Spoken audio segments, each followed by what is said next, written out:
I was editing this video and I looked at the difference in quality and I didn't want you to be jarred. So you're going to see me pop up throughout this video to explain a few things to kind of clarify, just in case you don't know. So let's watch the video.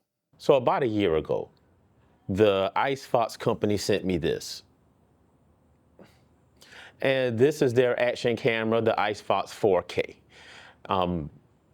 At the time, I reviewed it. I brought it out here to the park, and it was kind of overcast day. So the picture quality, I don't think as good as it could have been, but I still reviewed it. And I did it inside, did all of the tests.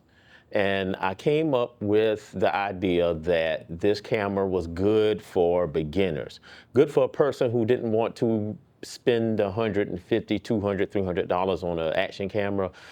They can buy something like this and still get things done. As of today, this camera is about 60 bucks on Amazon, so fairly inexpensive. It's waterproof, can shoot in 4K, comes with a boatload of accessories, like a lot of them. So what we're gonna do today is revisit this camera. I'm back at the same park again, but this time it's a nice, clear, sunny day. So we're gonna look at the picture quality. We're gonna retest the app. It's been updated and all of that. And we're gonna test the image stabilization and all those little things. So anyway, let's go ahead and get to it. You're gonna see two different cameras with two different video qualities. Now, I filmed the majority of this video on the Osmo Pocket 3. And the other part is on the Icefox 4K. There is a stark difference between the two, so don't be too surprised. The Pocket 3 has a whole 1-inch sensor and more advanced technology inside. The Icefox is a budget camera, so it doesn't have all of that. So like before, the first thing you always want to do is check your settings and make sure that you have this an SD card, because I came all the way out here and had to turn around because I didn't have the SD card. Now this camera is picky. You have to have the right speed of card unless it won't work. And this is the one I have. Let's see if we can focus in on that. But it's what? I don't know. It's fast enough. You gotta have the right card. So I'm gonna put that card in there, and then we're gonna turn the camera on. And I made sure the batteries were charged last night. So this camera actually comes with a couple batteries. So you get two of these smaller batteries, 1350 milliamp hour batteries. So you have two of them with the charging cradle. So again, the first thing we're gonna do is we're gonna turn the camera on, and then we will test, well, double check the settings. So here's the startup. We have that. Now everything is here. It is ready to go. So if you look closely, you can see here I'm at 4K 30. Oh boy. Okay. So this also has a mode selector button, and it's right there. So I push that, and I'm able to go through the different modes. So I'm just going to do normal video now, but well, let's take a quick look at it. You can do slow video, loop video. Let's get a little closer here.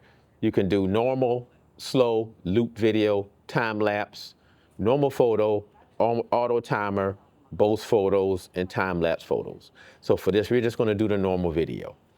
Now I'm going to go ahead and come here and check my video resolution, because for me, I always do 4K 30 or 24.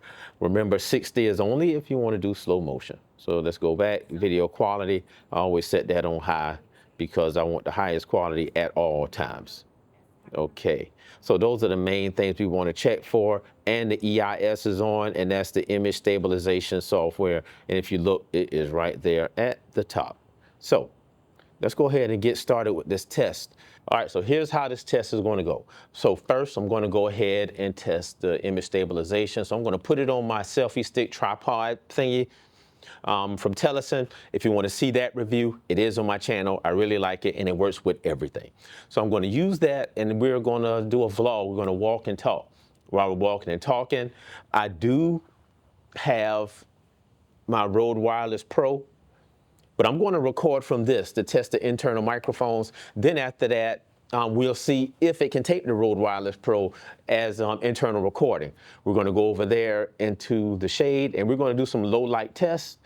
And yeah, that should get us through it. So let's go ahead and get to it. All right, so this is a test of the microphones on the Icefox 4K. Now, at this point, we are about 18 inches away from the mouth, and I want to see if it picks me up internally. So this is the test. All right, let's go to the next one. Okay, so there's going to be a difference in the sound quality that you hear. I recorded most of this video using the Rode Wireless Pro and the included Rode lavalier mic with 32-bit float internal recording. I did all of that. When you match that against the Icefox's internal recording, there will be a huge difference. Rode is one of the top tier producers of microphones in the technology world. Icefox, they make budget cameras, so it's not going to be the same. You will hear a difference. And while we're talking about that, let's talk about dynamic range. That is the difference between the lowest sounds and the highest sounds and all of that in between. The dynamic range on the Rode Wireless Pro is significantly larger than that of the internal recording on the Icefox. So that's why you hear the difference in sound quality. But judge this for what it is. Don't compare it, but judge it for what it is. But I did have some issues. So I have it on the selfie stick, and I am recording using my Rode Wireless Pro into the camera. But the front camera wouldn't work. I mean, like the front screen wouldn't work. So I had trouble with that. So I had to do a quick workaround. And what I did is use the Snap Pro app on my selfie stick, and I'm using my phone to look at myself. So that's one issue. And I tried to turn it landscape and it wouldn't work. Maybe it's me, I don't know, but we'll test out some more things. So what I'm gonna do is walk and see how the image stabilization is and see if it stabilizes the photo, because it is on.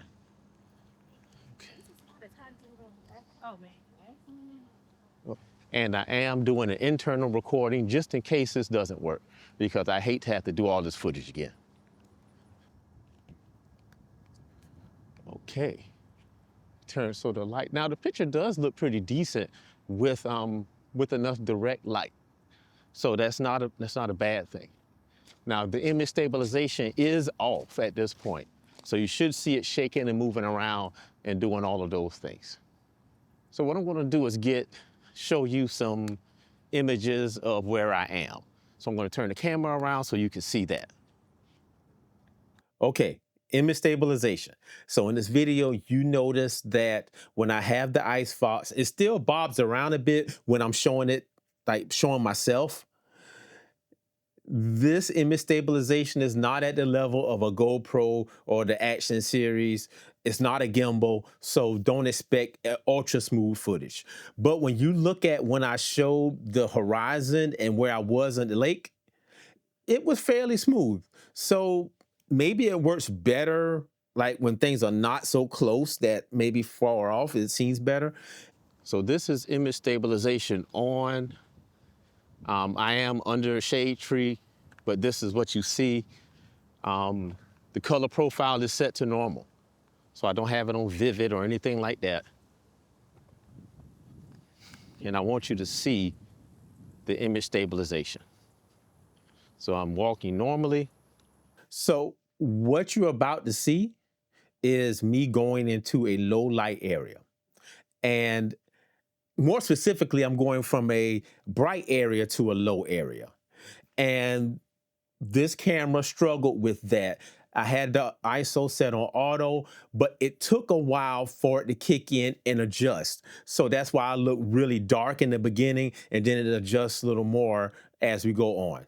So this has a small sensor. So you're going to get low light performance that's not as good as some other things.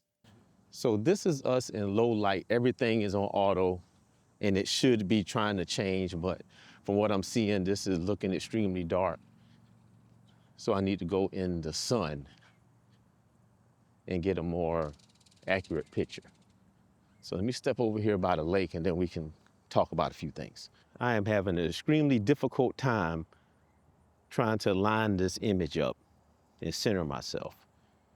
The one thing that is really bothering me is that I have an external mic connected, but I can't tell what it's doing. There are no audio meters on this. And I need to be able to see if I'm peaking, what's happening, all of that while I'm vlogging. And it would be nice if that was shown on the Snap app. One thing I noticed is that the image from this is overly sharp. So you got an extra sharp image with low dynamic range, and it equals what you saw.